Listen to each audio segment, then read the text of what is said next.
Hello, boys and girls. Welcome to the Scary Spirits Podcast YouTube. Greg here to make you another cocktail. This week's cocktail is the Megalodon. Happy Shark Week, everybody. I'm going to start with our highball glass with ice. To that, we're going to add white rum. 1 ounce.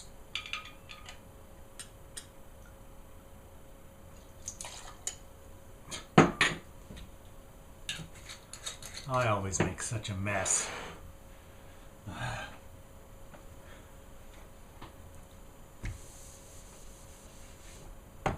There we go. Next, blue curacao. Another ounce.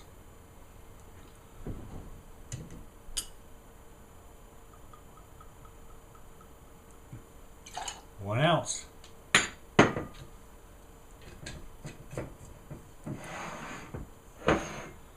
Peach schnapps. Once again, 1 ounce.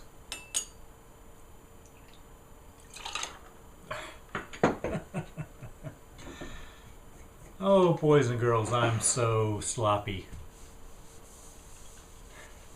Remember, I'm not a bartender. I just play one on the internet. Blackberry syrup. Once again, 1 ounce.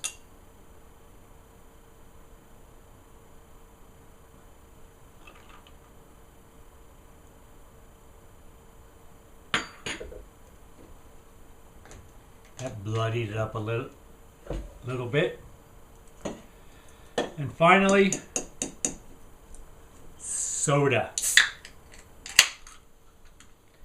I'm using Coke Zero because I'm healthy like that. Another ounce.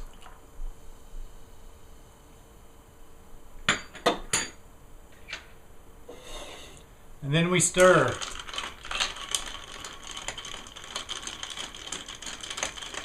I probably could have put more ice in it.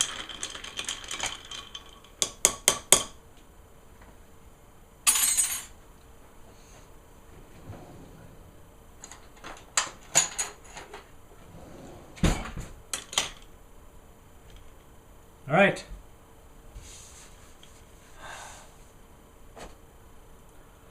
Megalodon.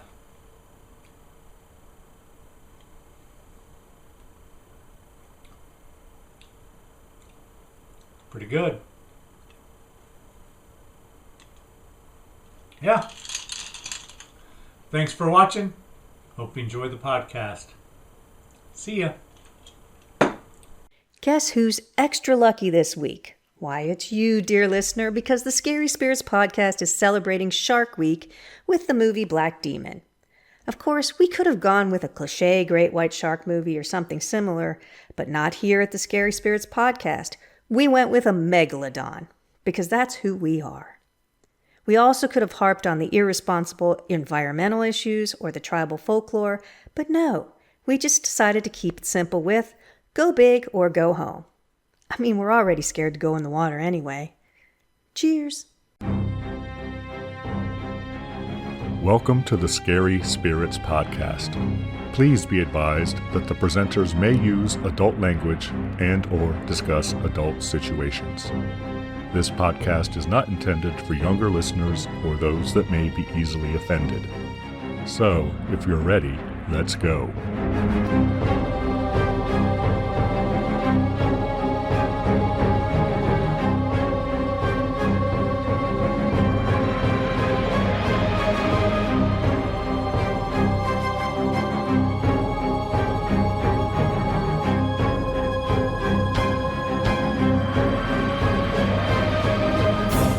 Hi, everyone. I'm Greg.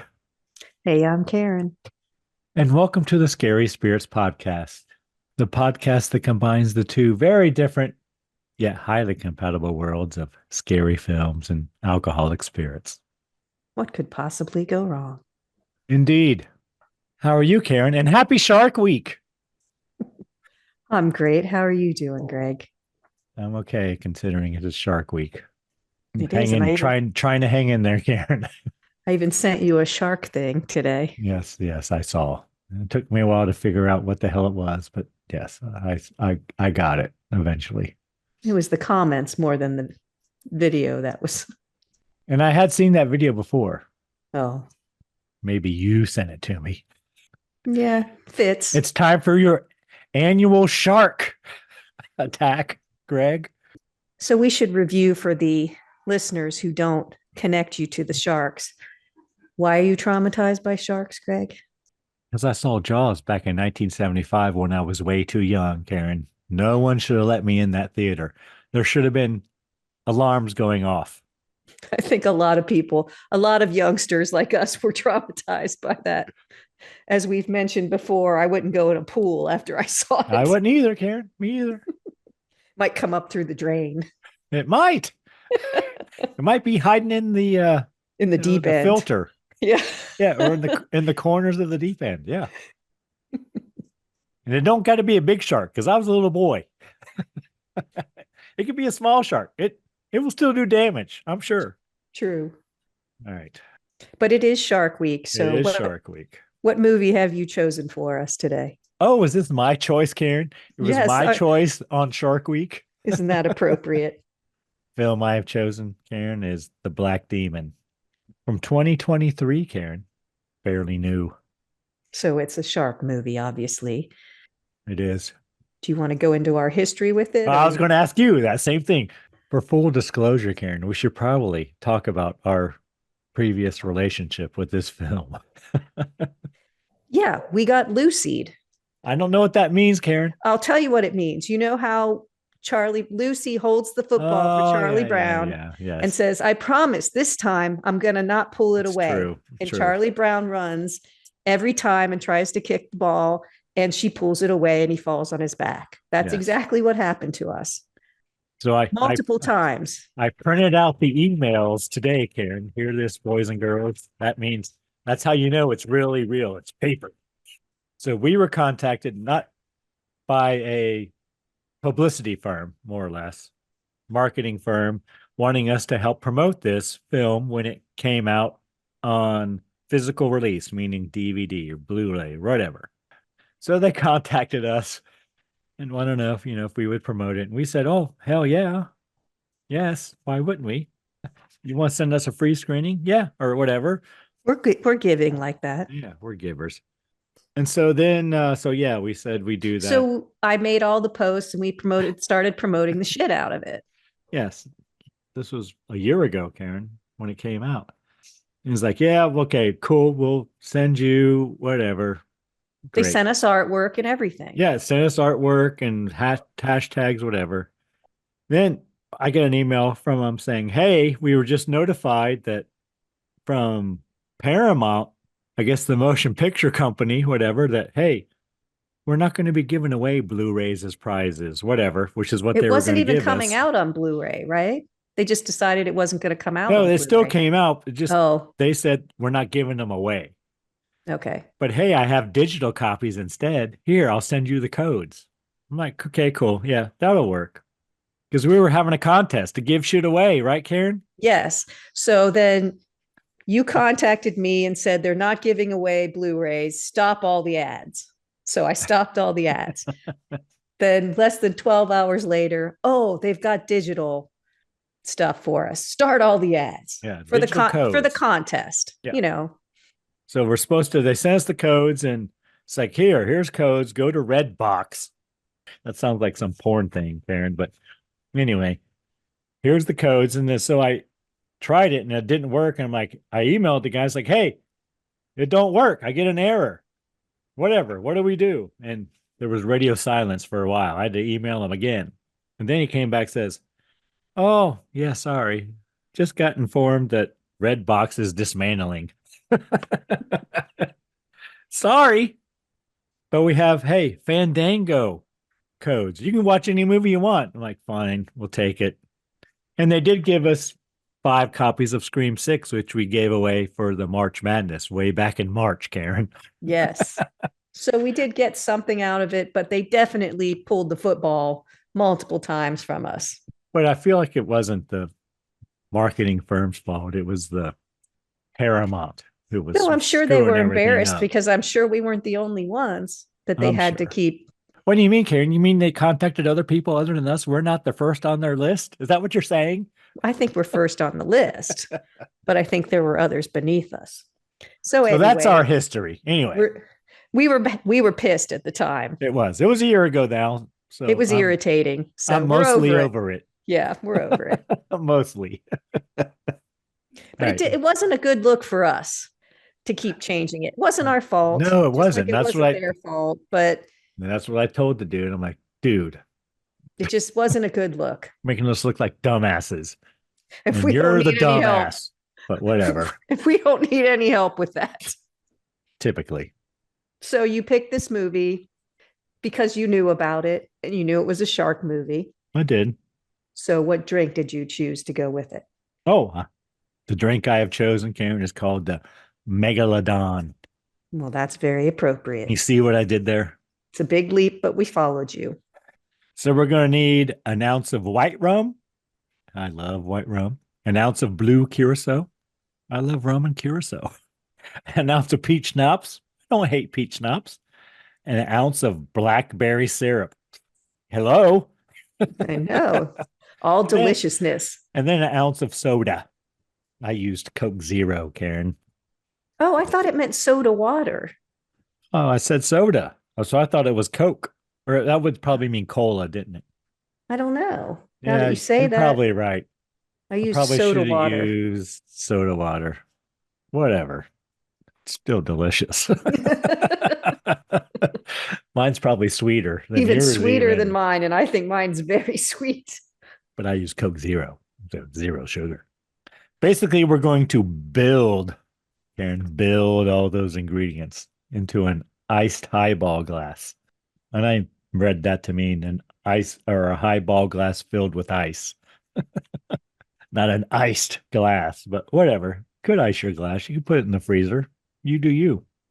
Then we're going to stir and garnish with a shark fin ice cube, which I didn't have no shark fin ice cubes, Karen. Did you? No, I wasn't sure how to make that. There must be a mold. There must be a mold.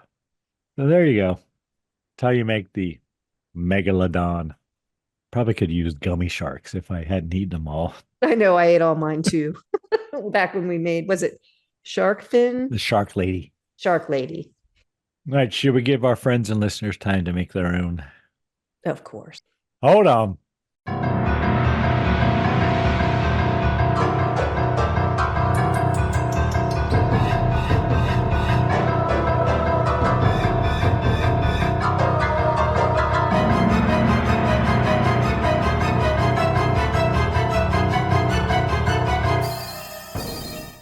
And we're back. Yes, we are. Karen, might you have a brief synopsis for us? I do. Go on. Tell us all the story about sharks. Oil man Paul Sturgis's idyllic family vacation turns into a living nightmare when they encounter a gigantic megalodon shark that will stop at nothing to protect its territory. Stranded and under constant attack, Paul and his family must somehow find a way to get back to shore alive before it strikes again. We are a match, Cameron. Thank you for that brief synopsis. That's not very good. Well, fitting. I guess. I don't know. We'll see. I don't know. You may love this film. Maybe. Karen, please tell us everything you really enjoyed or were pleasantly surprised by in this film from way back in 2023. I didn't hate it. I thought I was going to. You didn't hate it? I did not. It's fine. I didn't think it was horrible for the shark genre. There are way better shark films and there are way worse ones, I'm sure, than this one. It didn't upset me to watch it. It's definitely got a small cast, which is nice. Easy to follow, as we say. I'll tell you what, I think the kids were probably the best actors in it, especially the little boy. I liked him a lot. I thought he was really good. I thought they behaved like kids and were natural actors. There were some nice underwater shots. I thought they were pretty, some of them. You probably hated them because I thought they kind of looked like a video game, which I like that look. You know, it was just some of them were really pretty, just pretty shots. They weren't great storyline shots, but they were pretty underwater shots. And you know what? There's some learning going on in this. Learning? A lot about the Aztec gods and I like that kind of stuff. It sort of has sequel potential. You could make it work if you wanted to. I'm sure they didn't, but you could. And that's pretty much all I got. Did you like anything about it? I have one thing written down for what I like about it. Okay. Good underwater photography is what I wrote. So we are a match, Karen, on that too. I think a lot of the photography was good. It's cinematically pretty. It is. And I guess this is kind of something I might have liked. I felt like it could have been a lot better. It had a lot of potential. Yeah. I felt like it had a different angle than some of the other. Somewhere along the way, probably the fucking movie company said, well, how about if we did this? How about if the shark is a megalodon? Whatever. It felt like someone came in and changed a bunch of shit and fucked it up. Maybe, yeah. What it felt was like. An interesting angle, though, to approach it from. Not that it's, and I don't mean to say that the megalodon wasn't what was fucked up. It was just someone came in and said, well, hey, how about if we make this an environmental movie or something is more accurate, right? Let's cut in a montage of environmental disasters. True. And let's be like, heavy-handed and that shit. I think the heavy-handedness, I mean, I'm a granola cruncher. Everybody knows it. So the message was fine with me. But if we move into what I didn't like, it came off as preachy. It could have been done in a much softer and I felt like way where you weren't accosted by it. You thought about it. Instead of them having to show it to you, you should have been able to come up with it on your own and kind of processed it and thought, oh, that's probably why the ancient gods are mad, without putting it in the dialogue, showing the montage, doing those things. It was very like we were stupid and we couldn't figure that out. Yes, and that's the thing. Ourselves. That's the thing I didn't like is that it didn't think you could figure that shit out, Karen. It had to. It doesn't trust its viewers. Yes. It thinks its viewers are stupid. Yes. So that was one thing I didn't like. I didn't like the main character. He's terrible. And he's generally, I've seen him in other movies and he's a terrible actor, Karen. But he would first thing I wrote. He is not a good actor. But he is in other films. And this one, he just like flew off the handle for no reason. And then it's terrible. It was bad. He's the worst. Bad. He's the worst of them all. By far. Yes. And I know he's in like Yellowstone or whatever. He's like in things that I've heard are good. Not that I've watched them, but he was terrible. He was bad. I think he made everyone else look better. He did. Like, I don't think the wife is probably all that great, but he made her look great. I still think the kids were the best. Kids were the best. They were. And the guys on the rig, the two dudes that were on the rig, they were good too. Yeah. Even though one of them, didn't have a lot of screen time. The dog was amazing. Oh my God. Toro. The little Chihuahua. He went right in his little bag when he was supposed to. I should have waited to see. No one puts Toro in the corner. Did he have a name at the end? I forgot to look. I didn't look. It was a little predictable too, but. So are we moving on to things we didn't like? We've already been done on that? Things we didn't like. Oh, so. I haven't even started, Karen. Well, that's pretty much all I had. I didn't like the main character. I thought he was bad. We talked about it was a little heavy-handed and preachy, which I didn't think was necessary. I think it could have been much more eloquent in its message if it was done better. And I thought it was a little predictable. What do you got? So the first thing I have is Paul's not a very good actor, and he isn't. Next thing I have is lots of words to read, Karen. Only at the beginning. The whole time. It's like in half the time it's in a foreign language, Karen. Lots of words. Oh, there were the subtitles. Yeah, lots of words. Lots of words to read. They were in a foreign country. Reading, Karen. I got to read. All right. Next thing I have is I'm not even sure it's a shark film. Really? They didn't show the shark a lot. No. But you saw it. Yeah, but it's not a shark film, I don't think. Or a Megalodon film or whatever. Well, what would you call it? It's which I usually like these things. It's a superstitious, like supernatural thing. It's supernatural, but the shark is actually there. It's like The Omen, but it's a shark. But it's there. It's not like they're imagining it. It is, but still, there's this whole other level to it where it's, oh no, the demonico negro or whatever they call it. It's like it's a curse, you know?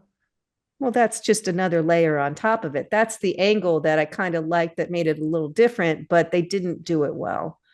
Next thing I have is it's a very cheesy ending. It feels rushed. As most of the films we do feel rushed at the end. Like, oh, how about if we do this?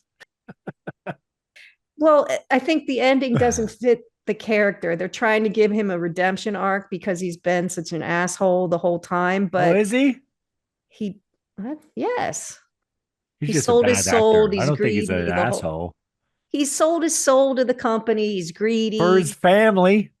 Well, but he feels superior to the workers on there. He says, I earned all this stuff. He's not a likable character. No, he doesn't really listen to his wife hardly at all. He didn't make the reservation. And they try to make us think they fight a lot because the kids are always talking about, oh, they're fighting again. But I could tell. I got the feeling that they loved each other or whatever. He doesn't listen to her. I didn't think they were, ready for divorce. Every time she has something, he just pays no attention to anything she says. He thinks he knows better. He came off to me as a horrible husband, but whatever. Okay. No, he came off to me as a caring provider. Okay. That doesn't always make a great husband, does it? I don't know. Aaron does it. Just providing. He's got a nice watch. He does have a nice watch. That he had at the end to, give to his son. It's just, it didn't fit, but it's fine. No, he's terrible. It's a character arc. Anything else you really didn't like? No, that's it. So as I said, I'm not sure this is a shark film, right? It's totally a shark film. I know, but with a supernatural angle. So we already talked about how I was or a mythic. I would say it was a mythic. Mythic what's the difference between this and Jaws? Why was I traumatized? I've never watched Jaws all the way through, and I probably never will, Karen. Did you leave the theater? I did. I called my mom to come and get me, Karen. I went to the payphone and called my mom to come and get me. Okay. So how come I could watch this? Well, first of all, you're older. Yeah, we'll go with that's not really why. And Jaws was preying on normal, everyday people at the beach enjoying their vacation. This shark was a curse on a greedy oil company and the people who were supporting it. It's less generalized. It's only happening in this film to people who deserve it. Jaws is just randomly taking out people at the beach.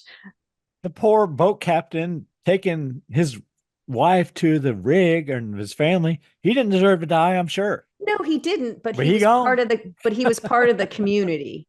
Okay, that was cursed because of the oil company. All right. I agree, but it's not. Jaws was just people. You're wrong. Okay. You want to know why?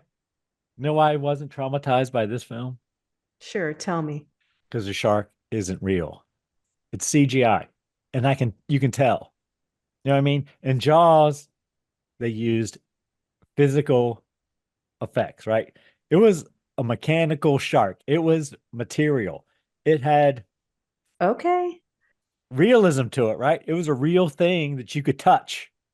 This is not, and you can tell. I guess I don't get caught up in that. So I think, Well, you weren't traumatized, Karen. I was. I I was wasn't by I this. was Oh, that's traumatized, true. but You I were. guess I let my imagination, it's fine. CGI in general doesn't bother me. I think it's fine.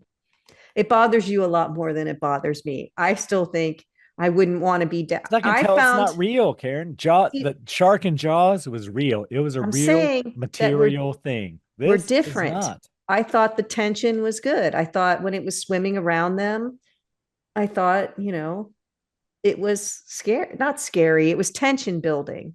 And plus, there's I don't know. There's not a lot of innocents killed in this. That's what I just I said. know you did, but still, it's not. I will say there was something weird too with this one where, and I noticed it at the beginning. There was a diver going down there, and I'm like, is he hallucinating? What's happening? Where the shark makes you see things that aren't there. And that was totally It's the unnecessary. demon, Karen, the demon in the shark. It didn't fit. It didn't, it made for some pretty underwater stuff and Oh, some, that was very pretty. but it wasn't really necessary. El Demonio Negro. That's what it is. Like I said, lots of words. All right. Anything else we hated? Didn't really hate it. I can see if I was Mexican and I knew this legend, it might have affected me differently because it's based on it's a legend of El Demonio Negro. Well, it's an Aztec god seeking revenge for people Well, who have no, not. it's not the god. This is It is the god. He no, the sent the god is demon. Talafro or whatever. I can't Yes, even he say it. sent the demon. That's part Okay. of the curse. Is that what he That's always does? This Aztec god? The no, rain but god, the Aztec rain god, right, that's Karen? why it was all dusty. And once the sacrifice was made, the rain started. I don't think you paid attention. It's the tears of the children. The kids were crying because of the ending. So then the gods that he accepted that because there were tears of Yes, children. it did rain at the end. I do remember that. Downpour at the end. All right. Anything else? Not that I can think of. Would you like to hear a review from the time from way back in 2023, Karen?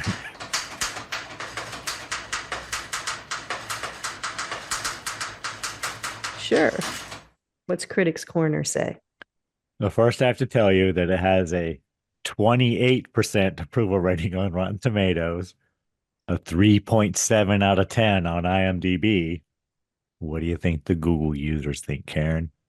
Got 28 and 37, basically. What do Google users say? 48. 55. Ah, You were heading in the right direction, Karen. You're almost there. The review I have is from The Guardian from June 13th, 2023. And I will paraphrase. It would seem that megalodons are the menace of the moment. These ginormous sharks, thought to be extinct for millions of years, have been retro-spawned for entertainment purposes by the audiovisual industrial complex, specifically in the Meg franchise, but also on Discovery Channel, because great white sharks, veterans of the Jaws movies, just don't cut it anymore.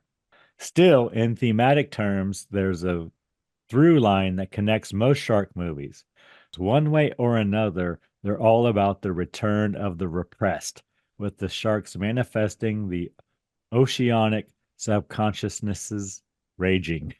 Violent ID that has been enraged by the human superego effort at mastery over nature.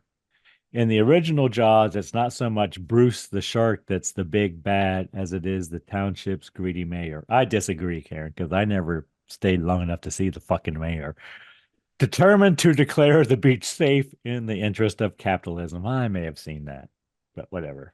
The black demon effectively sticks to this well-greased formula. Yes, there's a ginormous shark pootling around the waters along the coast of Mexico, locally known as El Demonio Negro. But the real nefarious behemoth of the deep is a leaky oil drilling platform offshore that was installed by a fictional conglomerate known as Nixon Oil. The name itself redolent of a right-wing gringo corruption, which is ironic because Richard Nixon, for all his sins, was the president who started the Environmental Protection Agency. The cast commit to it with evident sincerity, and the banter is nearly as entertaining as the periodic scary interludes. In the latter, stunt people descend into the inky drink to try to fix doodads and whatsits that could save the party, each time risking death by shark. The oil-soaked water probably helps hide a multitude of effects sins, as the budget looks pretty pinched. For a film of this type, though, it is pretty fun, and it's nice to see that the teenage daughter gets to save the day via an understanding of nail polish. I don't disagree with any of that. No, the kids, like I said, the kids had And really, it's, good parts. I would argue that it's really, she should have had a bottle of nail polish remover, but Well, that's what acetone is. I know, Karen. Oh, well, I don't. Yeah, but they needed a lot of it, which is what they used. Which is what they found in the locker. Yeah, I know all about acetone and styrofoam, Karen. I'm just saying. I'm sure you do. Not from his nails, from his home haunt, just to be clear. Yeah. Although you've had beautiful nails before, courtesy of your nieces. Oh yes, I have, haven't I? They have to practice somewhere, Karen. That's what makes a good uncle. I'm a giver. Sure, you can give me a manicure. Ooh, I like the pink. With the extra sparkle. All right. What kind of cocktail rating you want to give this film, Karen? I think it's a 3. I think it's fine. I agree. It's just a normal shark. I really thing. wanted to give it a 4, but I was like, no, it's a 3. Yeah, I expected it to be a 4. So maybe I was just pleasantly surprised that it wasn't as terrible as I thought it was going to be. And like I said, I think it could have been a lot better. I felt like somebody interfered and screwed it up. Probably somebody from And I think if they had written his movie character company. differently or had a different actor in it, probably would have been a lot better too. I don't know him. I think he's been better in other things, but he was not good in this movie. It's terrible. I don't know if he was phoning it in, just needed the money. I don't know. Could have been trying too hard. I don't know, but he was fucking terrible, Karen. I didn't recognize him from anything. I've never seen him in anything else. He's in Sweet Home Alabama. That's what I know him from. Congratulations. Just most people will recognize him from that. I didn't recognize him from anything. Well, you haven't seen Sweet Home Alabama, have you? No, I haven't. Well, there you Or go. Yellowstone, or I think he's in some car movie too. Because here, let me look at my email from the marketing dude, because he tells us what all he was in. Oh, Ford versus Ferrari. That was a good movie, I hear. I didn't see it, I but don't know. Well, we saw the previous Ford, didn't we? Didn't we see that? Or that was a different film we saw might have been a different one. when we saw Thanksgiving. Wasn't there a Ferrari preview? I think it was just Ferrari, though. That Ferrari dude has got 2 movies in 2 years. But okay, whatever. All right, 3 cocktails. Are you ready to get into it, Karen?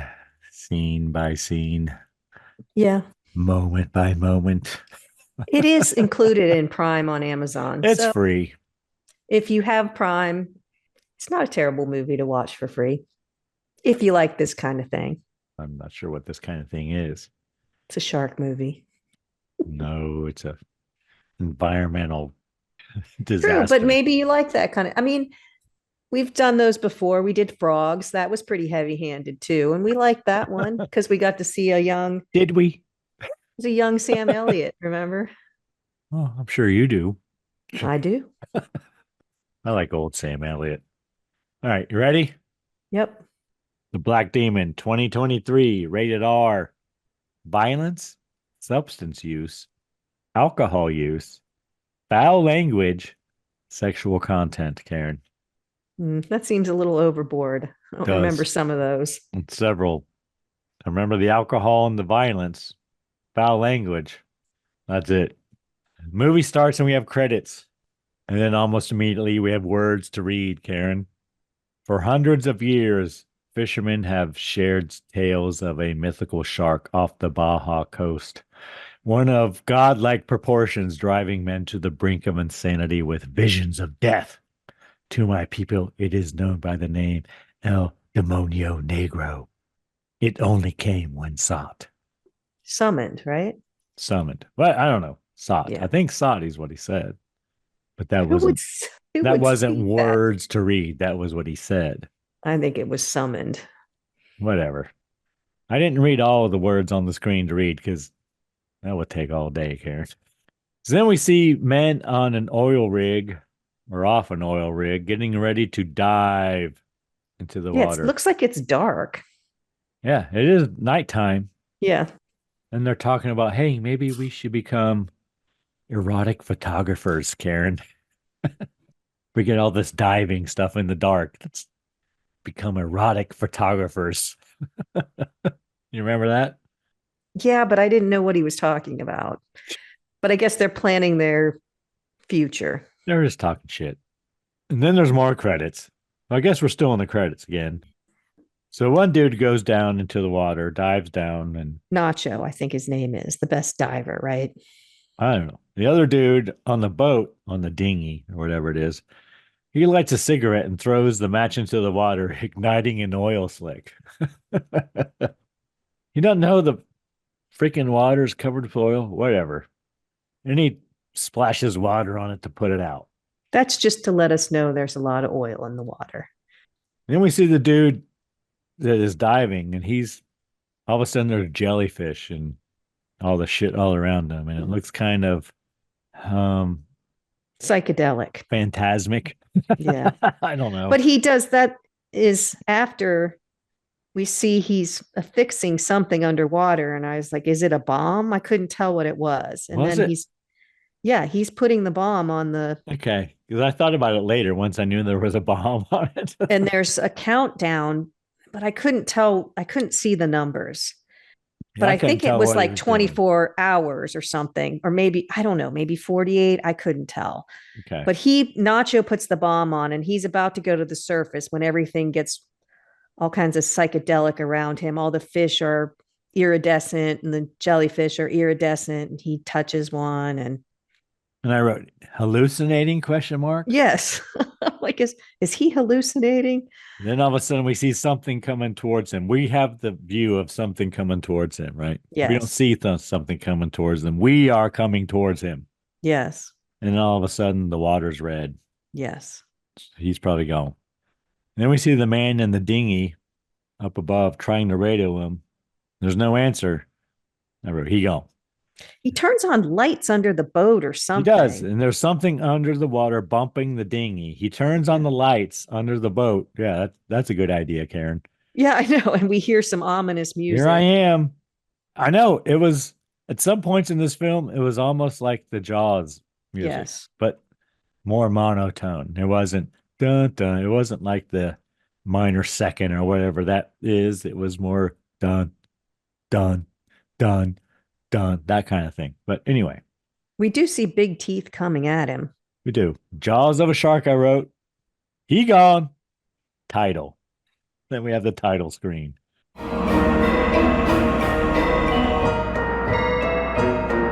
Hey, you're already halfway through the podcast. What do you think? If you like what you hear, can you take a minute and follow us on social media? At Scary Spirits Podcast. We're on Instagram, Facebook, YouTube, and Twitter. Thanks so much for listening. Now let's get back to the show.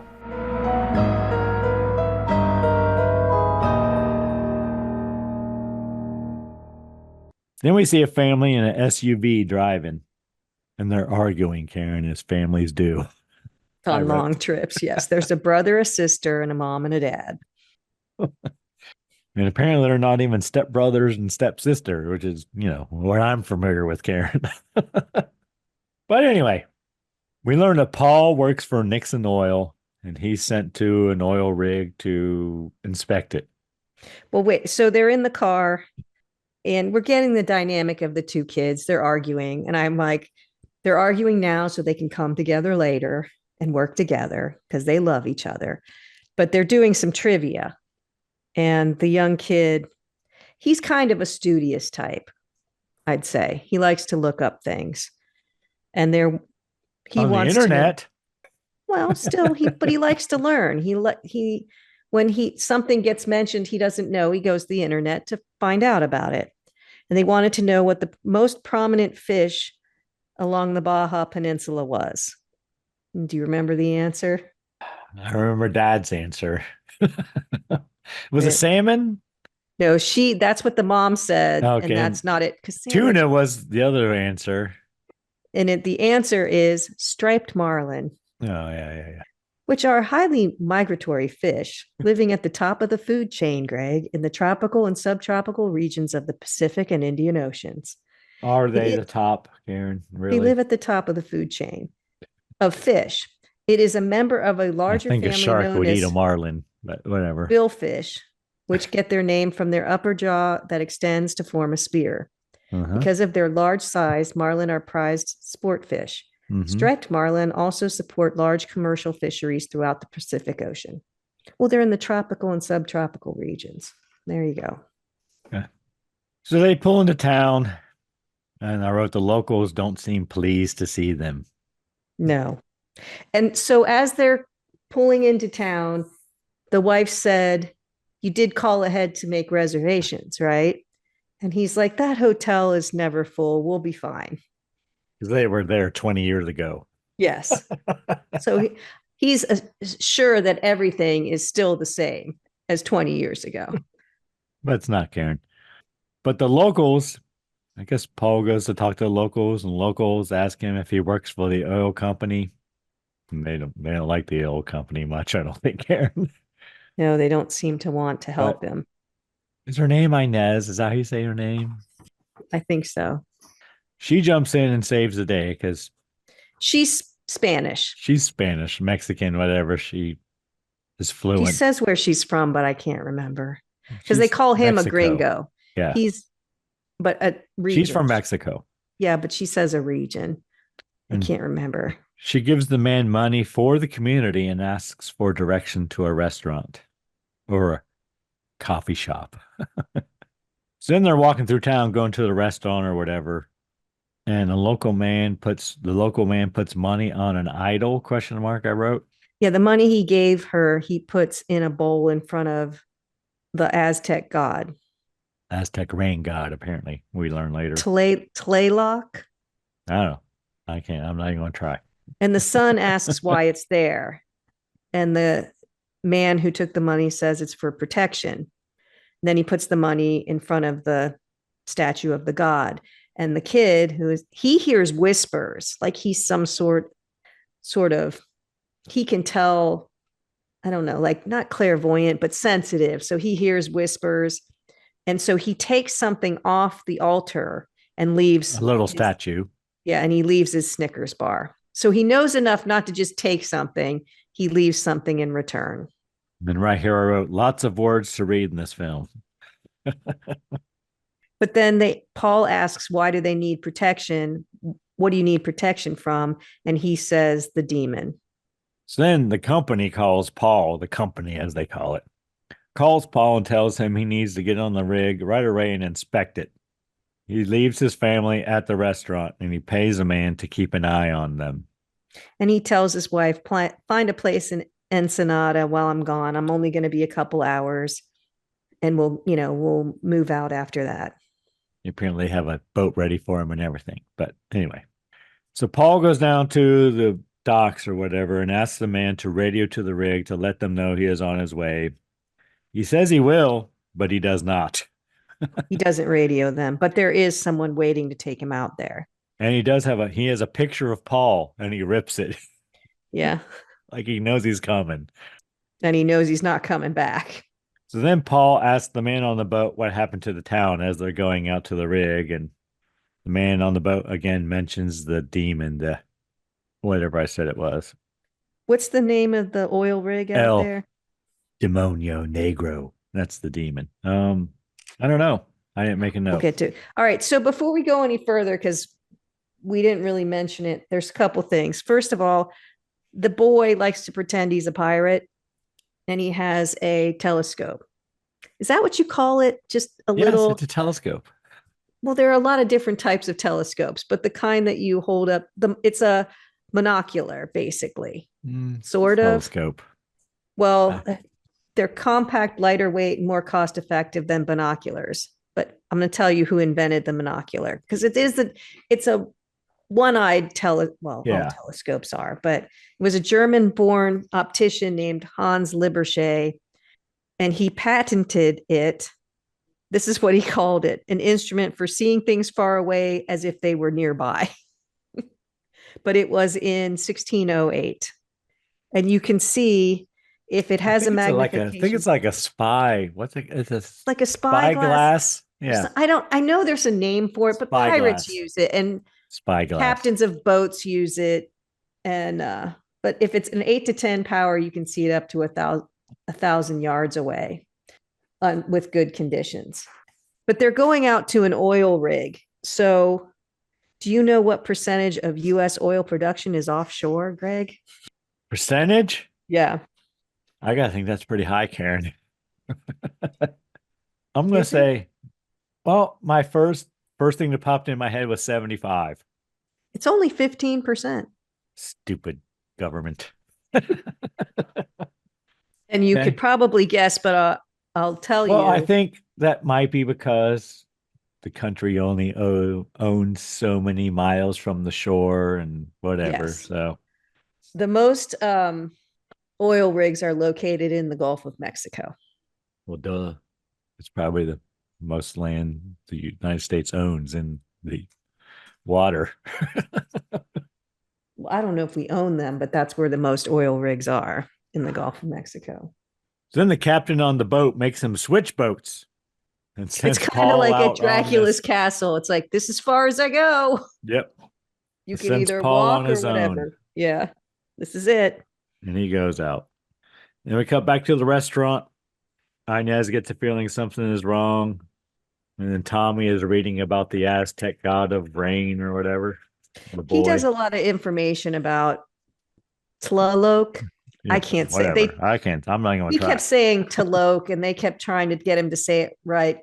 Tlaloc or something. Didn't you take Spanish, Karen? I did not. Okay.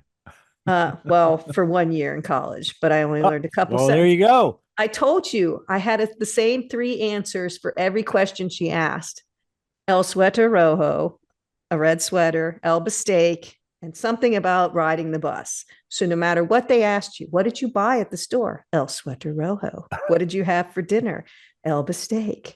What did you wear? You know, you could always, no matter what the question was, basically you could, and the class was so big, she never knew that. There were a couple of us that did that. So I don't know Spanish.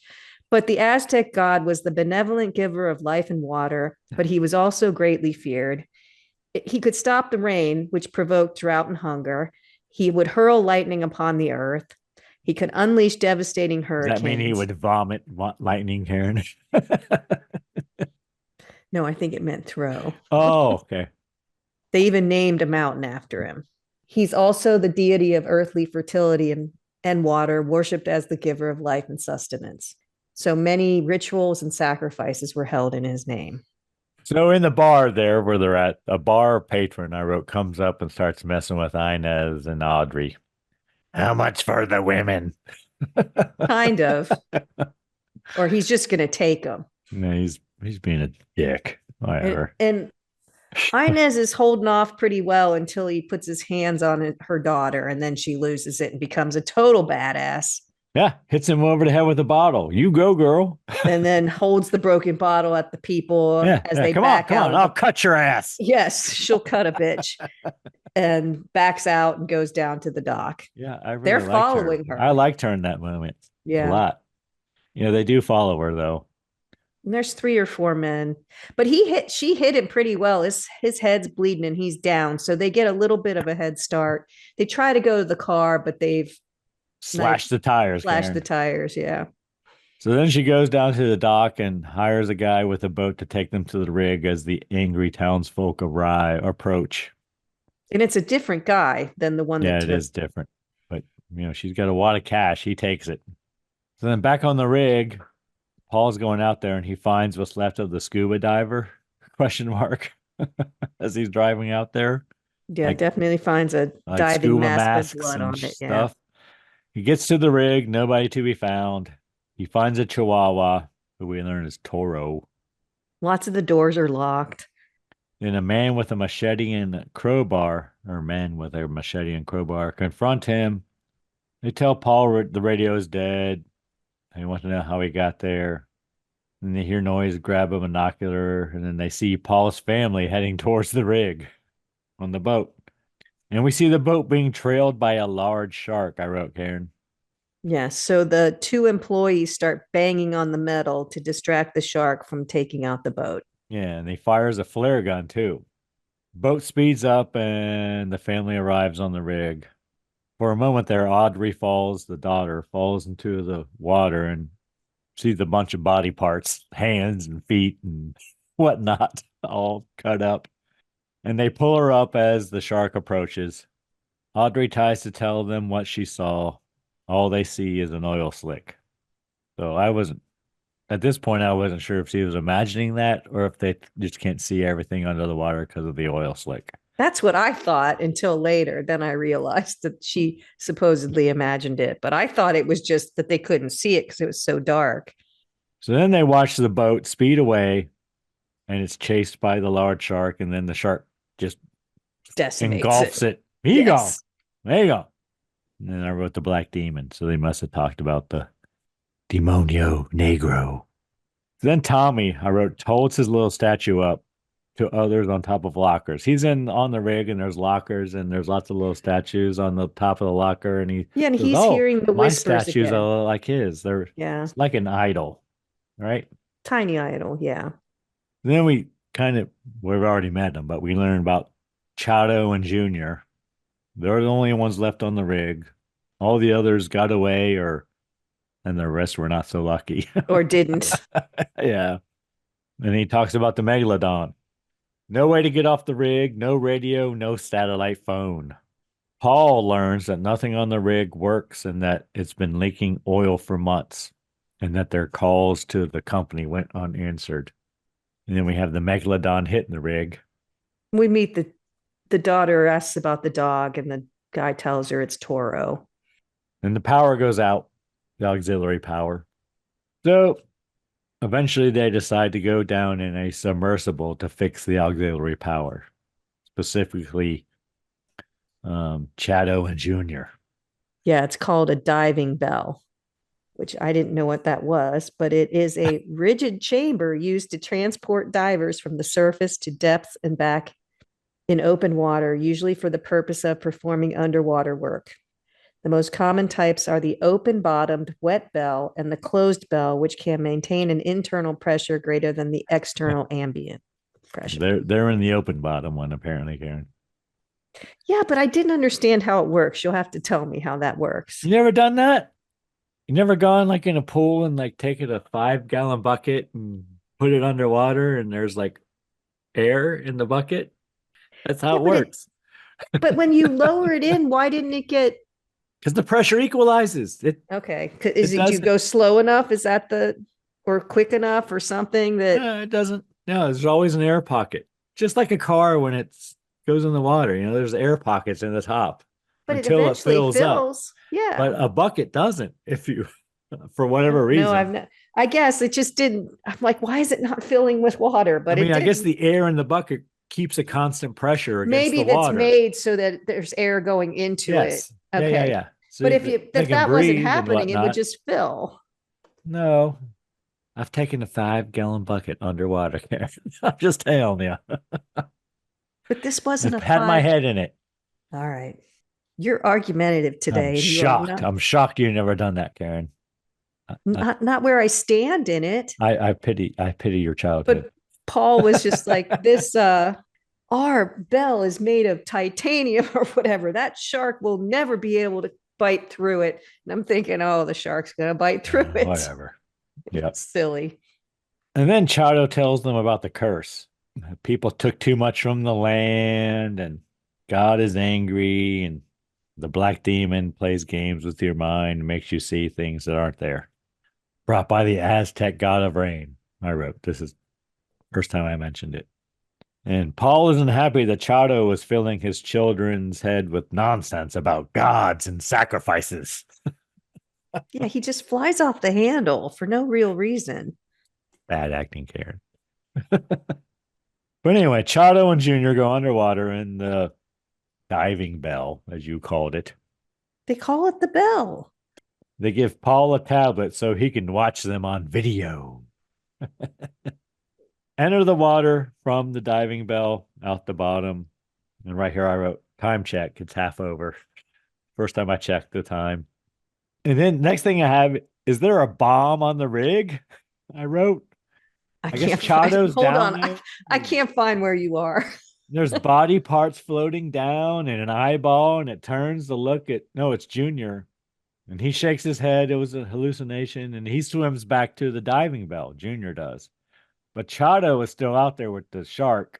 Okay, hold on. And then the shark grabs the diving bell.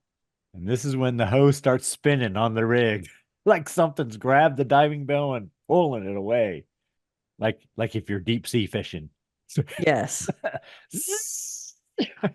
They do see the bomb down there. And so does Paul, because he's watching with the, looks like an iPad or something. Yeah.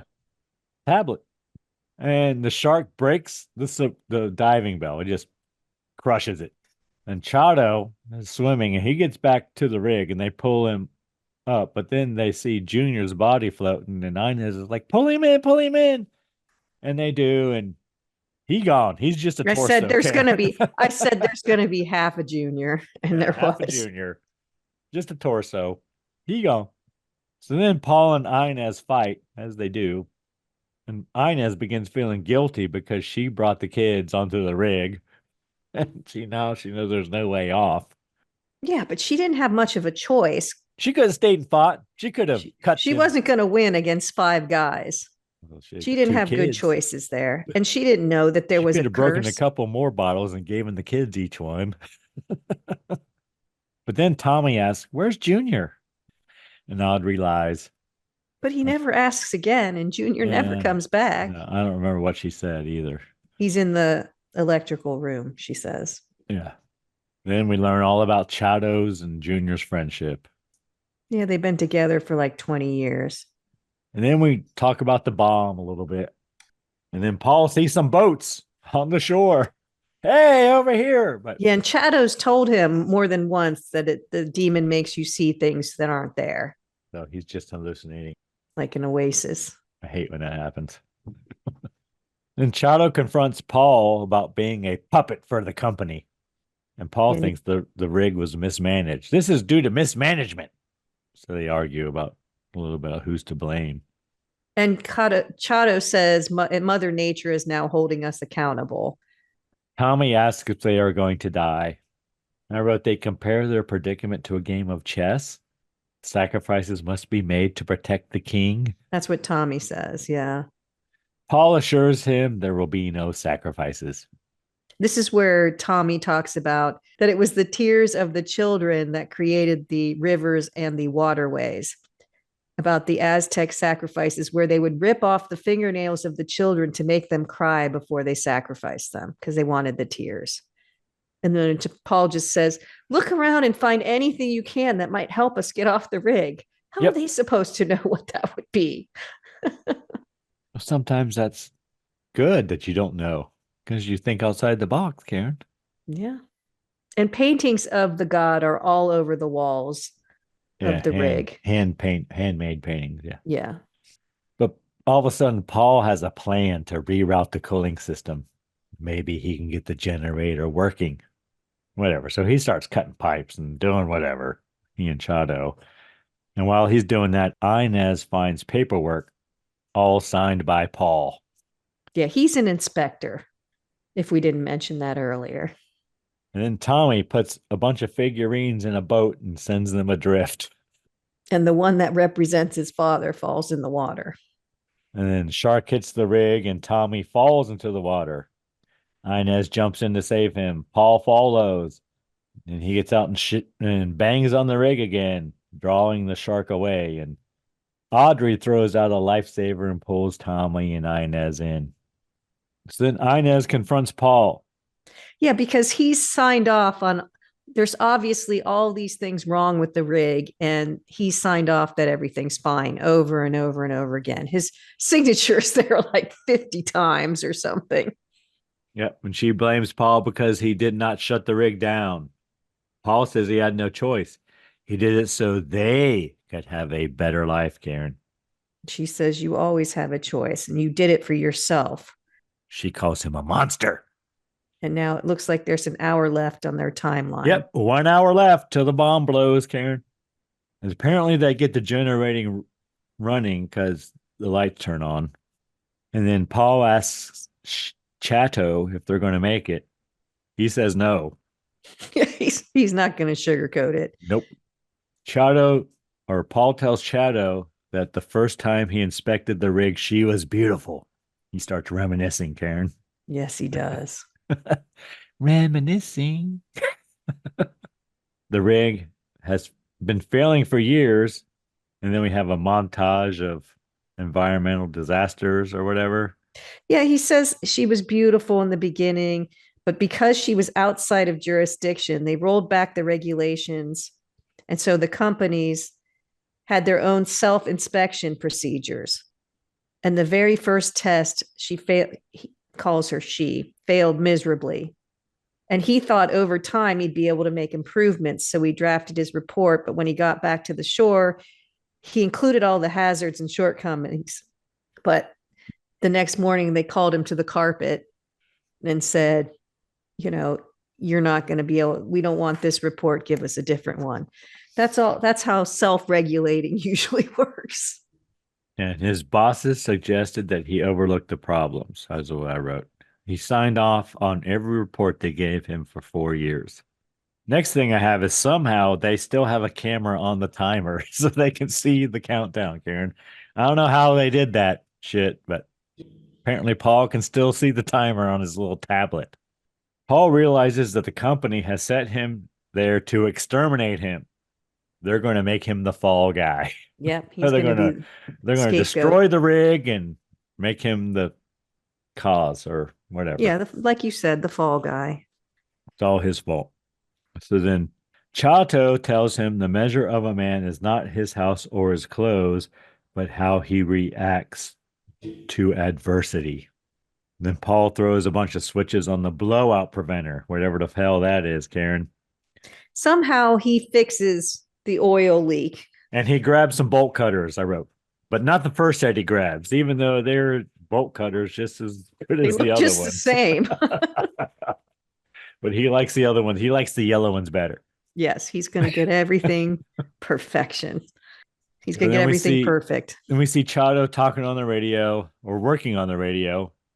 And we see the guy on the boat back on the mainland and he hears something on the radio, but then the radio fries. Tommy finds a raft, but Chato says it's full of holes and they begin to patch it. And they're melting styrofoam, applying patches. And I wrote acetone ? Yes, they're getting the styrofoam from the life jackets that are aboard the oil rig. Like the beaded styrofoam. Yes. And I know what acetone does to that, Karen. Never thought about making a paste out of it, though. That's pretty smart. I thought it just evaporated. Seems to me there might be some noxious chemicals coming off of that. Probably is, but it probably ain't going to kill you in that moment. Like the shark will. Back in town, boat captain at the idol. Townspeople tell him to let God do his work. And the melted Snickers bar we see. We got a shot of the melted Snickers bar that Tommy left there. Next, Paul confronts Chato. Apparently, Chato never tried to fix the radio. Yeah, he hasn't tried to fix it in all this time, but now he does to save the family. but he was just going to go down with the rig. Yeah, he wanted the rig to go down to save the town. Yes. So next, apparently Paul has figured out a way to seal the oil well to stop the leak. Yeah, he's going to stop the leak from under the water somehow. He says it, but I And don't then think. he's going to grab the bomb and drop it in the shark's mouth and kill it too. He's going to Yes. do all this in one dive. Yep. He's going to weld, and then he's going to grab the bomb and drop it in the shark's mouth. Okay. But it's a very cool scene, I thought, because he grabs some weighted belts when he grabs the bolt cutters and all that, and he floats slowly down. It's one of the shots that's pretty. All the underwater shots I thought were really well done, but he floats down, and then when he gets to the depth that he wants, he drops one of the belts so he stays there. I don't know if that's how it works, but I guess it is. I just thought it was a nice shot. Then Paul tells Chado that as soon as he goes down to fix the leak, for Chado to take his family on the raft and get away. No, I got ahead of you. Sorry. And then Audrey asks if maybe they should say a prayer, Karen. Should we say a prayer? There's no atheist in foxholes, as they say, Karen. Right. And I remember that Inez is very impressed that Paul agreed. But anyway, Chado leads them in a prayer to the Lord of the Sea. And right here I wrote more words to read. I didn't even make a note. This is more words. He just keeps saying, forgive us, forgive us, forgive us. To all the gods. No, to the one God who's pissed. All right, whatever. So then we see Tlaloc. Paul getting ready to go down underwater. Inez see him. He tells her there's a bomb on the rig and he has a plan. He's going to drop the bomb and kill the monster. And they hug and kissy face. He tells her to get the kids to safety. And Paul makes Chado promise him that he will get the family off the rig. And take care of them if he doesn't make it back. And we do hear that they only have one tank and it's almost empty. Then Paul's getting ready to put on his scuba gear, but apparently he has no spit, which is apparently important, Karen. So Chado spits in his mask for him. Yeah, it keeps it from fogging up. But then he just throws it in the water. It still keeps it from fogging up. Whatever. Because the temperature? I guess. I don't know. Water? But you rinse it. You spit in it and then you rinse it. You don't look right. at your own spit. Okay. Somehow whatever. it does something. My spit. I can look at it if I want. You might not want your spit in your eyeballs, but My spit. It came out of my body. It can go back in. I don't care. But whatever. Paul jumps in the water with bolt cutters. that's the scene I was talking. But where he floats down with the weighted belts and then he drops one and stays at that level. It was cool, I thought. So he descends to the bomb, and I wrote 6 minutes left, Karen. Yep, I wrote it too. But I wrote, wait a minute, there's 16 minutes left in the movie. But a lot of that's credits. So whatever. Then Chado and the others get in the raft and begin rowing away. I said they only got 6 minutes to row that boat in the ocean away from the rig. They're not going to get very far. 6 minutes isn't very long. Nope. To be rowing like that. And then we see Paul welding underwater. And all of a sudden, the power comes back on the rig. That's how it stops the leak somehow. He closes the blow-off valve and the oil stops. So this is what I was talking about, the ending. It's like it's all rushed. Like he tries to outswim the shark. He makes it to a makeshift cage on the rig, right? Yeah, which the shark bit through the thing diving bell. The diving bell, and he's in this thing that looks like rafters. Yes. And he radios the others, and he tells Inez to tell the people in the town that he is sorry and things will get better soon. And then he left gifts in his bag, make sure it gets to the right people. And then he talks to his kids, tells Audrey that she did a good job with the raft and her nail polish. And he tells Tommy he left a gift in the bag for him. And he left all the reports for Chado, so Chado can prove that the oil company was ignoring everything and that Paul didn't do it. And he tells them that he loves them. And then he descends from the cage. He just drops from the cage. And I think he's out of oxygen at that oh, point. there's 24 seconds left. He does check his oxygen meter at one point. 24 seconds left on the bomb, Karen. And then we see the shark coming up under him. The shark takes him and explodes. So it eats. The shark comes up from the bottom. It's a pretty cool shot, but it was also kind of funny. It's almost like a cartoon. He's floating down the water. He's tiny compared to the shark, and the shark comes up and just swallows him. But not long. As No. soon as he engulfs him, boom, he gone. And then the family sees the explosion and they all cry. And then there's words to read.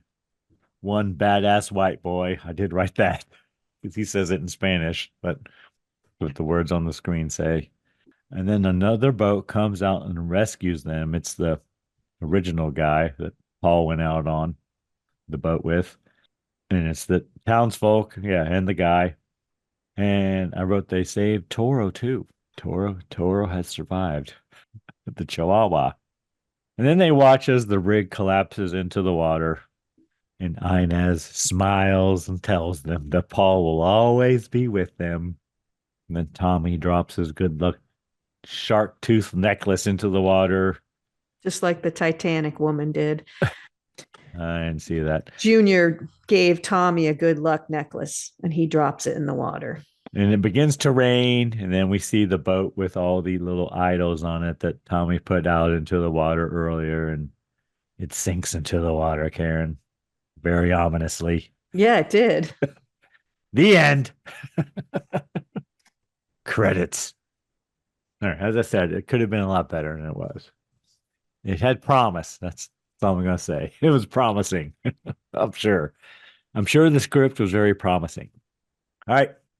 What'd you think of the Megalodon cocktail, Karen? It's good, but it's very sweet, which usually I like, but it's a little sweet for me. Mine has evaporated, Karen. Wouldn't stop me from drinking it. No, it didn't stop me. Oh, that was good. Even without the shark fin ice cube. Yeah, we suffered through without it. The things we do for you people. Anything we learned today, Karen? We learned a little about Aztec gods. Oh, I did have some facts about the Megalodon. You want to hear them? Duh. I would love to hear about the Megalodon. The Megalodon is an extinct species of a giant mackerel shark that lived approximately 23 to 3.6 million years ago. That's a wide range, Karen. 23 to 3. Yeah, I don't know if it 20 lasted that long years. or that's an estimate. I don't know. It's regarded as one of the Science largest doesn't and know. most powerful predators to have ever lived. The Megalodon is only known from fragmentary remains, so its appearance and maximum size are uncertain. They haven't found a whole skeletal structure No, yet. but they found a lot of teeth, I'll bet. Yeah, They're they big. did. And those are amazing. The pictures of them are amazing. Like as big as a hand, probably.